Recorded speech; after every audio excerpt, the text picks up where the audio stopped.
Good afternoon, folks. This is Michaelite, student at Burlingame High School, and this podcast is a summary on the experimental study based on the question, how do the communities of family and neighborhood affect the development of children's ethics and morals, and why is it necessary? After examining and observing and realizing, there's a constant, firm, and forceful and inescapable influence from family and neighborhood that can be good or bad. And it is at a specific time in life when things like personality traits, opinions, moral, etc. are formed. And during childhood, these things cannot be chosen. And so family and neighborhood essentially choose for the individuals. And these influences cannot be avoided. They're always going to be there. One can quit a sports team or drop out of a class, but as a child, you can never truly escape your family or neighborhood. You will always have them, or if you were to leave, you will find it again. You will find a neighborhood, and you will find a family. And these influences make us who we are. They guide us in how we mature and how we become adults. They are everlasting influences. These influences can make us good, they can make us humble, or they can make us selfish and evil. And now we have retired psychiatrist Donald Newman to talk to us about the moral development in children, specifically influenced by neighborhood and its relations to other communities such as family.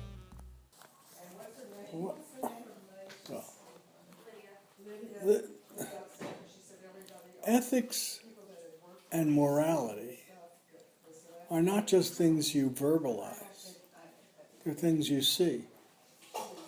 And so you as a child, the child picks up not just what the parents say to him, this is the right thing to do, I think you ought to do this, I think you ought to say thank you, or whatever the rules that the parents have, or the family has, or the community has, are important.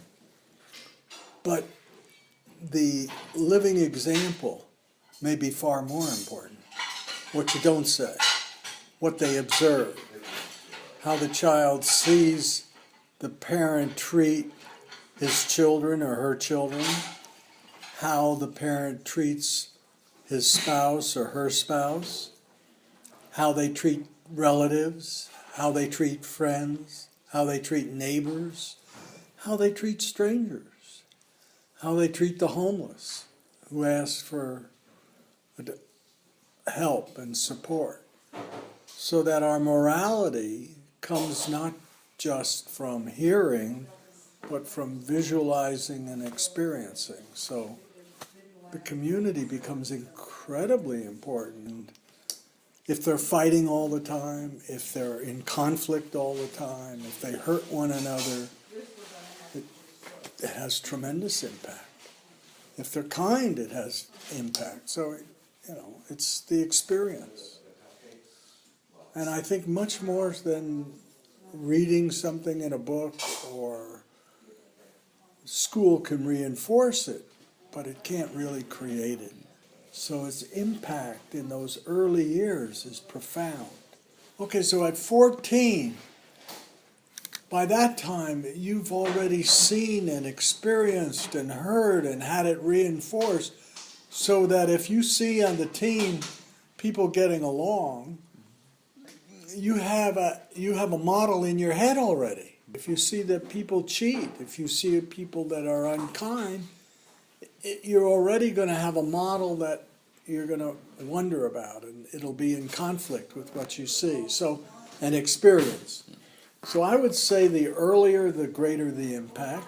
Neighborhoods probably is very important also.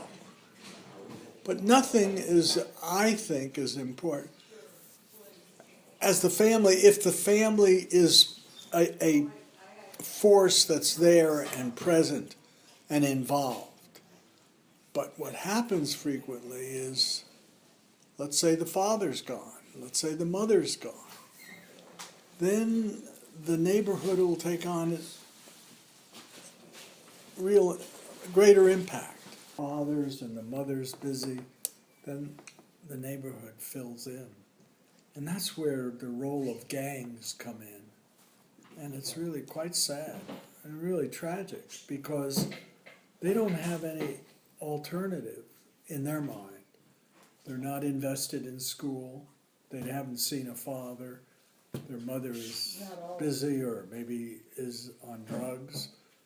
If that happens, then the gang becomes the family. And then it imports really negative imagery. And we see this happening in neighborhoods where no matter how much direct influence there is, there's still going to be an influence. A strong influence. Especially in Toni Morrison's Beloved, when Denver, a teenage girl growing up in the Deep South, was isolated. And because of this, there was a lack of influence from neighborhood. She became shy and lonely, unfamiliar with communication, how to communicate with people, how to be with people, and especially how to do the morally correct thing in specific situations. However, there's the other scenario where neighborhood can have very positive and quite profound influences and effects by being strongly involved in the lives of children. Neighborhood is a vitally important element in child development, especially by directly influencing the personality traits and morals that children develop. And this influence makes people, as I said before, who they are today. Children at this specific time in their life don't have the ability to choose who they want to be, how they want to act, how they want to communicate.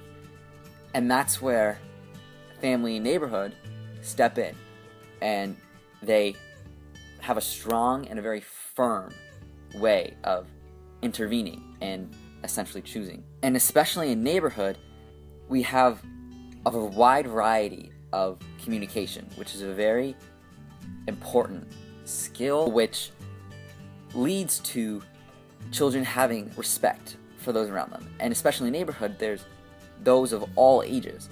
And when children grow up in a community with people of all ages, they will learn how to communicate with all these types of people. And this acts as experience and practice for when these children enter adulthood.